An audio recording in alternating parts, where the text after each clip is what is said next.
नमस्कार, देवभूमि में स्वागत है आपका। मैं हूं आपके साथ कोमल गंगवार। खबरों की शुरुआत करेंगे तो उत्तराखंड में आज से खुले कॉलेज शिक्षण संस्थान। जी हां, लंबे समय के बाद ये शिक्षण संस्थान खोले गए हैं। लंबे समय के बाद कॉलेज खुलने से छात्र छात्राओं में एक अलग ही उत्साह देखने को मिला। तो कोरोना को देखते हुए कॉलेजों में एसओपी का पालन किया जा रहा है। सैनिटाइज करने के बाद छात्रों को कॉलेज में प्रवेश मिल रहा है और बिना मास्क के छात्रों को प्रवेश कॉलेज में नहीं दिया जा रहा। सिर्फ प्रैक्टिकल कक्षाओं वाले विद्यार्थियों को ही यहां पर प्रवेश मिलेगा। साथ ही कॉलेज में अभिभावकों का सहमति पत्र भी जरूरी है।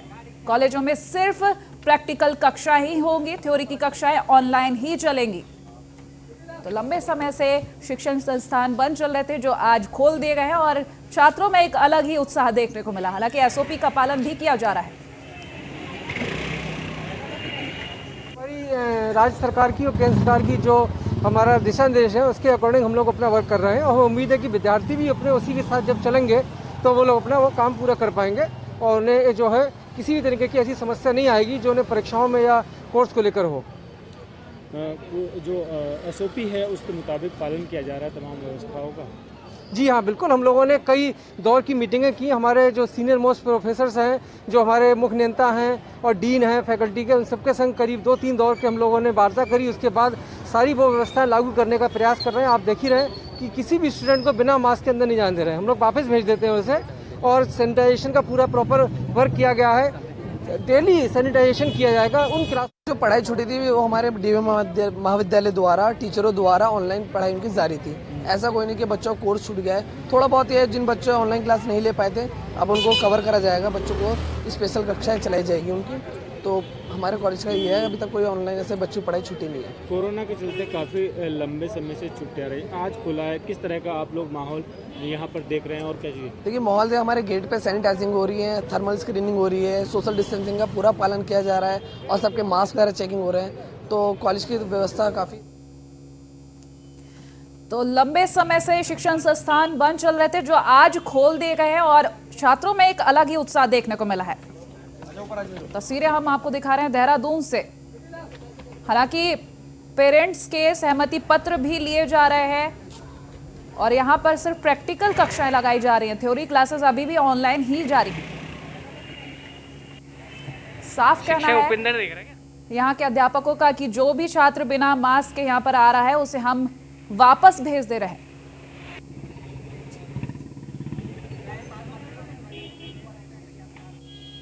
बता दें, कोरोना के चलते एसओपी जारी की गई, जिसके बाद अब एसओपी का पालन किया जा रहा है और अब छात्रों में एक अलग ही उत्साह देखने को मिल रहा।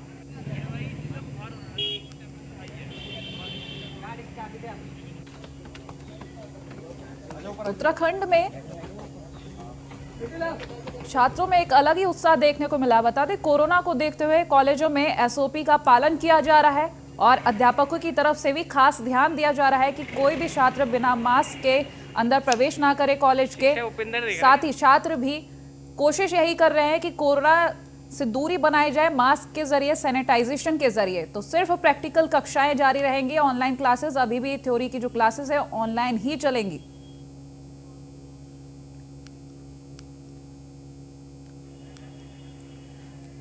और हमारे साथ इस वक्त फहीम तना लाइव जुड़ चुके हैं, रेजिडेंट एडिटर। फहीम, लंबे वक्त से शिक्षण संस्थान बंद थे और अब छात्रों में एक अलग ही उत्साह देखने को मिला है। हालांकि अभिभावकों का सहमति पत्र भी लिया जा रहा है, तो अभिभावकों की सबसे पहले मैं आपसे प्रतिक्रिया जानूं।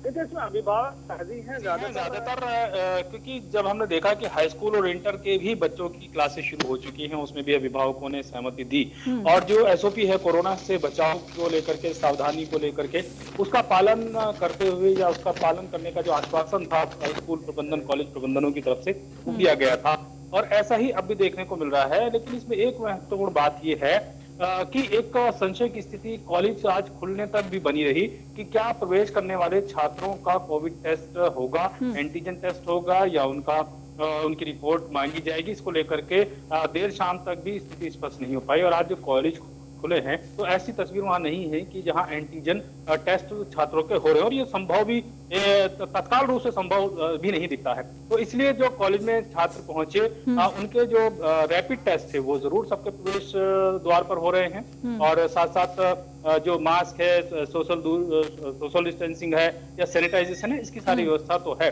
लेकिन कहीं पर कोविड टेस्ट को लेकर के दृश्य नजर नहीं आया है और इसको लेकर के स्पष्ट तौर पर एसओपी में भी नहीं निर्देश होने की बात तो सामने आई है। बहरहाल आज तस्वीर जरा सा कॉलेजों की देखने को मिली तो बड़ी अलग थी। हालांकि जो कॉलेज के जो ऑफिसेस थे, जैसे प्रवेश की प्रक्रियाएं थी या फिर जिनके रिजल्ट्स आ रहे थे और दूसरे काम थे, तो वो तो खुल रहे थे, वो बहुत कम स्टाफ था, बहुत कम बच्चे थे। लेकिन आज की तस्वीर थोड़ी सी अलग है, जैसे तस्वीरों हम देख रहे हैं कॉलेजों में बच्चे हैं। अभी तक की जो खबर है उसके अनुसार सिर्फ प्रैक्टिकल कक्षाएं ही की जा रही हैं इस कॉलेज में। तो अब जो ऑनलाइन क्लासेस चल रही हैं, थ्योरी क्लासेस की मैं बात कर रही हूँ, उसको लेकर क्या जानकारी है? देखिए, थ्योरी क्लासेस आज भी नहीं चली हैं। आज कहीं स्कूल किसी कॉलेज से इस तरह की खबर नहीं है कि थ्योरी क्लासेस रेगुलर तौर पर चली हैं। आज पहला दिन है, लेकिन इस पहले दिन में जो तस्वीर थोड़ी बदली है वो ये है कि कॉलेजों में बच्चे परिसर में पहुंचे हैं कॉलेज में, और ये तस्वीर थोड़ा नजारा बदला है। और जो पहुंचे भी हैं तो वो थोड़ा सा उनमें उत्साह भी है, लेकिन कहीं ना कहीं आशंकाएं भी हैं आगे को लेकर के कि किस तरीके से होगा, क्योंकि कॉलेजेस में जो बच्चों की संख्या है वो बहुत बड़ी तादाद है और बड़ी तादाद में क्लासेस छोटी छोटी होती है और आमतौर पर ये बड़ा व्यवहारिक सा होता है। इसको कहने में कोई गुरेज नहीं है कि कॉलेजेस में कक्ष छोटे होते हैं लेकिन बच्चों की संख्या ज्यादा होती है, तो पहुंच नहीं, आमतौर पर क्लासेस में सब बच्चे पहुंचते भी नहीं है। 50%, 60% बच्चे ही क्लासेस अटेंड करते हैं। तो एक तो उसके बावजूद भी क्लास भरी रहती है, तो एक तो पहले से ही 50%, 60% का बच्चे पहुंचते हैं, ऊपर से अगर वो भी भरे हुए हैं तो आप हमारे साथ बने रहिए, हम आगे भी आपसे खबरों पर अपडेट्स लेते रहेंगे। तो देहरादून में पुलिस को स्मार्ट बनाने वाले डीजीपी ने शुरू की मुहिम। बता दें, स्मार्ट पुलिस में शासन स्तर पर गृह सचिव नितेश झा ने भी स्मार्ट पुलिस को बनाने में सपोर्ट किया है। तो कुछ जरूरी बिंदुओं को शामिल करके स्मार्ट पुलिस दिया गया है। इसको नाम डीजीपी अशोक कुमार और गृह सचिव नितेश झा ने जानकारी दी है। तो स्मार्ट पुलिस के लिए मुख्यालय स्तर पर 9 समितियों का गठन किया जा रहा है। कानून व्यवस्था, ट्रैफिक, ड्रग्स, नशा, साइबर अपराध से निपटने का प्लान है और पुलिस के वेलफेयर और आधुनिक की कार्य योजना को लेकर तैयारी की जा रही है। पुलिस मुख्यालय पर गृह सचिव के सामने पूरे प्लान का प्रेजेंटेशन भी दिया गया है।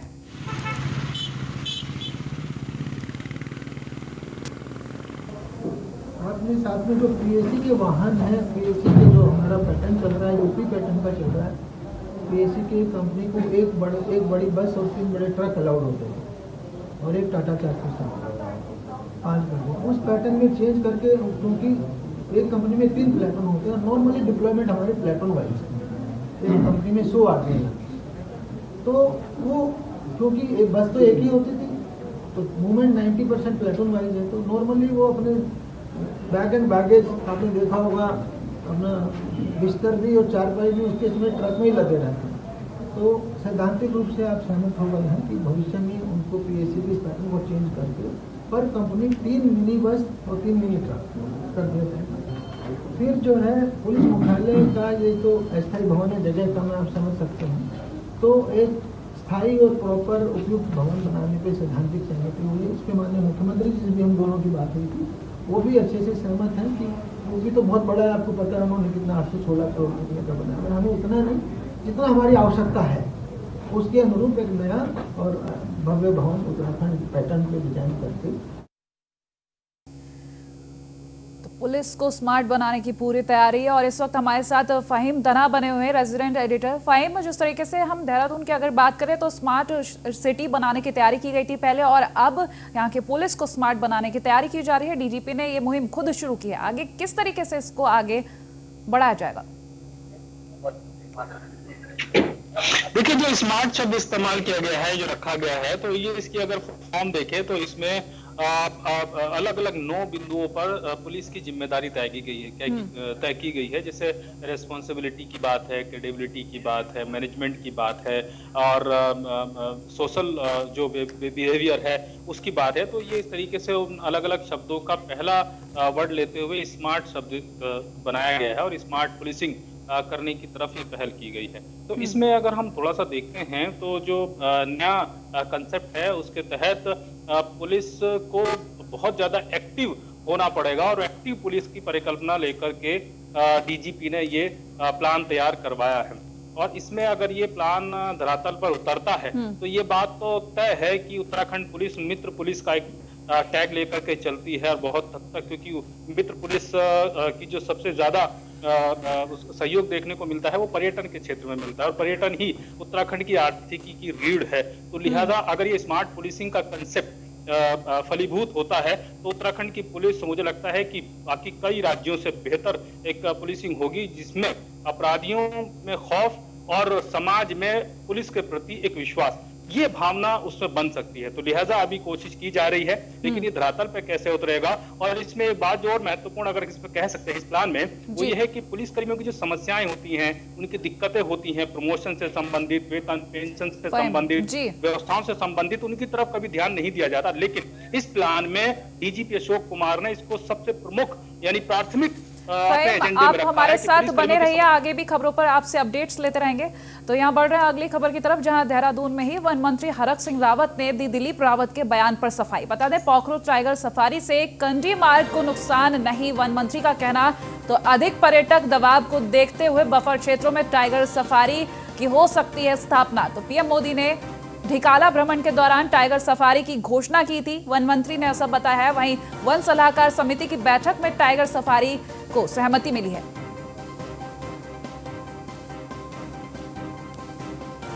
देखिए, पूरे देश के अंदर टाइगर रिजर्व में पाखरों कॉर्बेट नेशनल पार्क की ये पहली टाइगर सफारी है जो टाइगर रिजर्व में बनने जा रही है। ये 106 हेक्टेयर में बनेगी और इससे केवल उत्तराखंड को नहीं पूरे देश को लाभ होगा, क्योंकि पूरे दुनिया के जीव जंतु प्रेमी कॉर्बेट नेशनल पार्क में टाइगर देखने के लिए पाखरों आएंगे और इससे उत्तराखंड की अर्थव्यवस्था को, उत्तराखंड के रोजगार के सृजन में बहुत बड़ा एक छलांग हम सोचते हैं इस टाइगर सफारी के खुलने के बाद लगेगी। जहाँ तक कंडी मार्ग का सवाल है, क्योंकि ये पहले ही ये टाइगर सफारी ऐसी जगह बन रही है जहाँ पहले से ही पीडब्ल्यूडी के पास सड़क ट्रांसफर हो चुकी है, पाखरों तक, पाखरों से पहले बन रही है और ये वहाँ तक पीडब्ल्यूडी को पहले ही ये सड़क पक्की सड़क है पाखरों तक। तो इसलिए इस पर कोई फर्क नहीं पड़ेगा कि कोई ये सोचे भ्रम रहे कि साहब टाइगर सफारी बनने के बाद शायद कंडी मार्ग को जीव जंतुओं के वाइल्ड लाइफ के कारण परमिशन नहीं मिल पाएगी, तो ये भ्रांति है। वहीं उत्तराखंड दौरे पर जम्मू कश्मीर के पंचायत प्रतिनिधि, बता दें पंचायतों में हुए विकास कार्य को लेकर यहां पर जायजा लिया जा सकता है। तो 40 सदस्यों का दल 5 दिनों के लिए उत्तराखंड पहुंचा है। उत्तराखंड से सीखेंगे विकास कार्य करने का तरीका। इस दौरे के दौरान कई अहम चीजें सामने आ सकती हैं और साथ ही जो बात कही गई है विकास कार्य करने का जो तरीका है उसे सीखने की बात कही। और ये दल 40 सदस्यों का है जो 5 दिनों के लिए उत्तराखंड पहुंचा है। तस्वीरें जो हैं हम आपको डोईवाला से दिखा रहे हैं। पहला बैच है जो जम्मू कश्मीर से उत्तराखंड आए हैं, ताकि पहली बार हमारी रियासत में 3 टायर सिस्टम जो है वो इम्प्लीमेंट हो रहे हैं। और इसी ज़मीन में सरकार ने फैसला किया कि हम एक बैच को हम उत्तराखंड लेंगे, ताकि वहाँ पे ये देखें कि वहाँ के बिज़नेस कैसे हो रहे हैं, पंचायत की बिज़नेस कैसे, ताकि हमें बहुत खुशी है कि हमारा पहला बैच उत्तराखंड पहुंचा और जिस तरह यहाँ के सरकार ने और लोगों ने हमें वेलकम किया है उसका हम बहुत मशकूर हैं। जो हमारा पहला बैच है जो तो 5 दिनों के लिए यहाँ पर 40 सदस्यीय दल पहुंचा है। विकास कार्य, किस तरीके के विकास कार्य सीखेंगे यहाँ पर ये बताएंगे हम आपको। लेकिन उत्तराखंड के दौरे पर जम्मू कश्मीर के पंचायत प्रतिनिधि 5 दिनों के लिए पहुंचे हैं।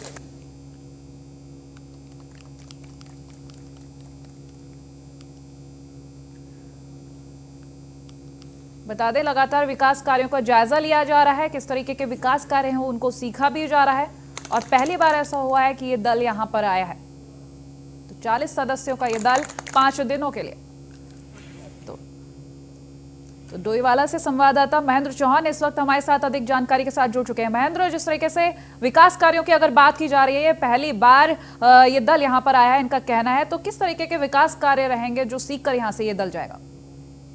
देखिए, जम्मू कश्मीर में धारा 370 हटने के बाद खुलकर इस बार पंचायत के चुनाव हुए हैं और ये जनप्रतिनिधि चुने गए हैं। इनमें काफी उत्साह भी है और ये पहली बार उत्तराखंड सरकार के निमंत्रण पर उत्तराखंड आए हैं और इनका पहला दिन डोईवाला के भोगपुर में इन्होंने ग्राम पंचायत में क्लस्टर योजना, यहाँ के पंचायती राज एक्ट सहित यहाँ की और भी जो पंचायत के कार्य हैं, मनरेगा है, उनके बारे में ये जानेंगे। 5 दिवसीय इनका दौरा है और आज के बाद टिहरी और हरिद्वार में भी जो वहाँ के गांव हैं वहाँ पर जाकर ये यहाँ की पंचायती राज एक्ट के बारे में जानकारी लेंगे और उसके बाद फिर जम्मू कश्मीर में अपनी पंचायतों में उसको धरातल पर उतारने का काम करेंगे। चलिए, बहुत बहुत धन्यवाद इन जानकारी के लिए। खबरों में आगे बढ़ेंगे तो देहरादून में सीएम त्रिवेंद्र सिंह रावत ने समीक्षा बैठक की है। बता दें, रिवर फ्रंट डेवलपमेंट परियोजना, रेलवे स्टेशन नवीनीकरण, स्मार्ट सिटी के कार्यों की समीक्षा कर रहे हैं इस दौरान सीएम त्रिवेंद्र सिंह रावत। तो सचिवालय में सीएम कार्यालय मीटिंग हॉल में सीएम समीक्षा कर रहे हैं। संबंधित विभागों के वरिष्ठ अधिकारी भी इस बैठक में मौजूद हैं। तो समीक्षा बैठक जारी है। फहीम तना इस वक्त हमारे साथ बने हुए हैं, रेजिडेंट एडिटर। फहीम, ये समीक्षा बैठक जारी है, क्या कुछ खास रह सकता है इस बैठक के बाद?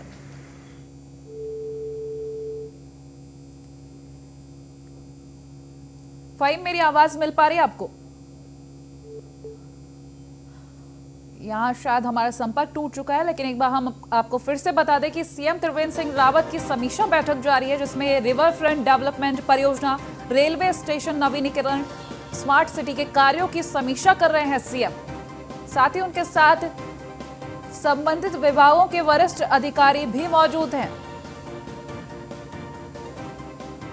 और ये बैठक सीएम कार्यालय मीटिंग हॉल में जारी है। इसमें कई मुद्दों पर समीक्षा की जा रही है। सीएम त्रिवेंद्र सिंह रावत के साथ कई वरिष्ठ अधिकारी यहां मौजूद हैं। बता दें एक बार फिर से, रिवर फ्रंट डेवलपमेंट, साथ ही रेलवे स्टेशन नवीनीकरण को लेकर चर्चा हुई। वहीं उत्तराखंड में कोरोना का कहर लगातार जारी है। पिछले 24 घंटे में 577 नए कोरोना मरीज मिले हैं। बता दें, कोरोना संक्रमितों का आंकड़ा 83,000 के पार पहुंच चुका है। प्रदेश में अभी तक 1,361 लोगों में कोरोना की वजह से इन्होंने जान गंवाई है। देहरादून में 164 नए कोरोना मरीज पाए गए हैं। वहीं अल्मोड़ा में 28 मरीज, बागेश्वर में 16, चमोली में 39, चंपावत में 7 नए मरीज पाए गए। ये पिछले 24 घंटे का हम आपको आंकड़ा बता रहे हैं। फहीम तना हमारे साथ बने हुए हैं इस वक्त, रेजिडेंट एडिटर। फहीम, जिस तरीके से कोरोना का आंकड़ा लगातार बढ़ता जा रहा है, हालांकि बात की जा रही है कि कोरोना पर काबू पाया जाएगा, लेकिन ये आंकड़ा लगातार बढ़ता जा रहा है। क्या कोशिश है सरकार की तरफ से, प्रशासन क्या कर रहा है?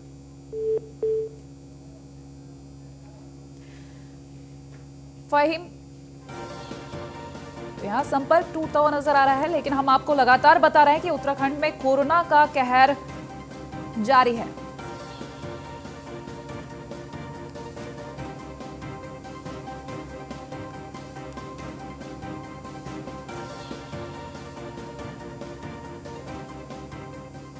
हरिद्वार में साध्वी प्राची ने किया महाराष्ट्र सरकार के कानून का समर्थन। जी हां, बलात्कारियों को मृत्युदंड की सजा के कानून को साध्वी प्राची ने सराहा है। सभी राज्यों में ऐसा ही कानून बनाना चाहिए, ये उनका कहना है।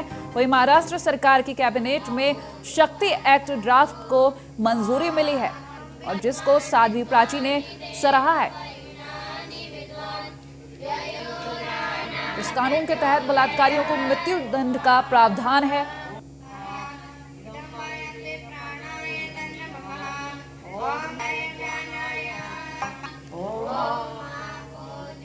ये महाराष्ट्र सरकार ने ये कार्य किया, बहुत सराहनीय कदम है।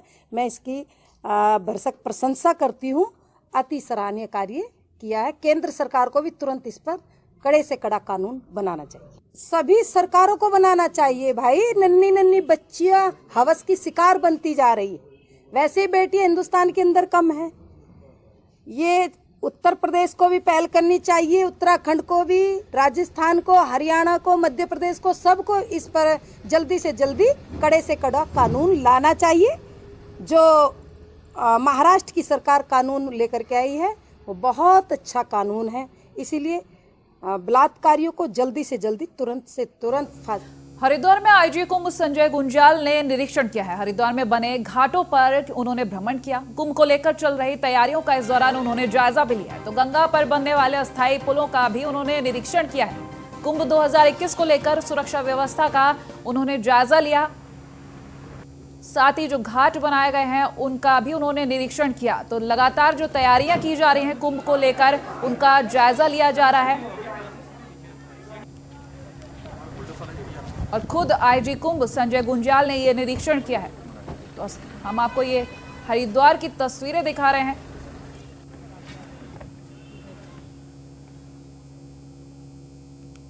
जहां घाटों पर निरीक्षण किया है, भ्रमण किया है उन्होंने, और तमाम जो तैयारियां चल रही हैं कुंभ को लेकर उनका जायजा लिया है उन्होंने। और इसी पर अधिक जानकारी के लिए हमारे साथ संवाददाता सुमित सैनी जुड़ चुके हैं। सुमित, जायजा लिया जा रहा है आईजी गुंजाल की तरफ से और तमाम तैयारियों की जो जायजा लिया जा रहा है, आगे क्या खबरें हैं? बिल्कुल, ये कुंभ के लिए जो स्नान होने हैं उनके लिए, क्योंकि इन स्नान के टाइम पर यहाँ पर श्रद्धालुओं की संख्या काफी ज्यादा हो जाती है और इसी के चलते यहाँ पर निरीक्षण किया गया, क्योंकि ये श्रद्धालुओं का दबाव ज्यादा हो जाता है हर की पौड़ी क्षेत्र, ब्रह्मकुंड के क्षेत्र पे। तो उसके लिए एक निर्देश भी दिए गए, क्योंकि जो कुमाऊं मंडल से आने वाले श्रद्धालु हैं उनको जो नमामि गंगे का घाट है उसी पर स्नान करने की अनुमति दी जाए, जिससे कि कहीं ना कहीं ये श्रद्धालुओं का दबाव कम हो सके। और उसके लिए तमाम जो प्रयास किए जा रहे हैं और अब कुंभ के जैसे जैसे कुंभ नजदीक होता जा रहा है उसके लिए तमाम तैयारियां की जा रही है। जी चलिए, बहुत धन्यवाद इन जानकारियों के लिए। और अब खबर रुड़की से, जहां बीजेपी विधायक प्रतिनिधि का वीडियो वायरल हो रहा है। नाले के निर्माण को लेकर वार्ड पार्षद से उनकी कहासुनी हुई थी। वीडियो में गाली गलौज करते दिखाई दे रहे हैं पार्षद के समर्थक। तो ये वीडियो वायरल हो रहा है। विधायक प्रतिनिधि ने गाली देने वाले की थाने में शिकायत भी की है।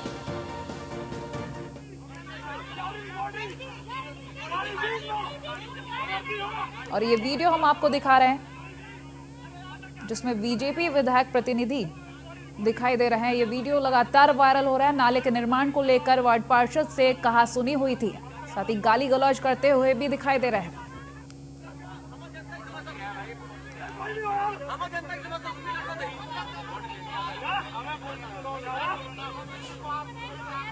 तो लगातार ऐसी खबरें आती हैं जहां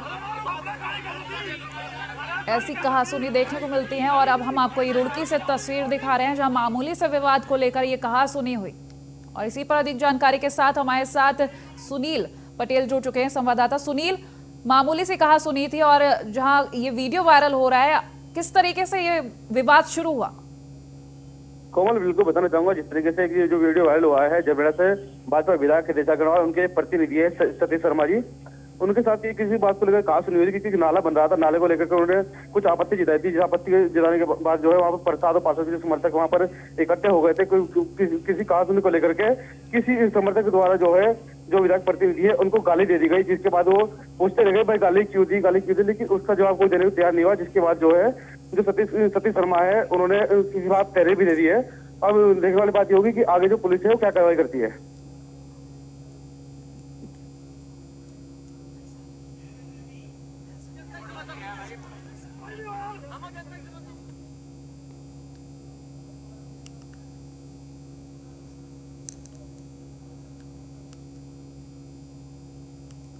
तो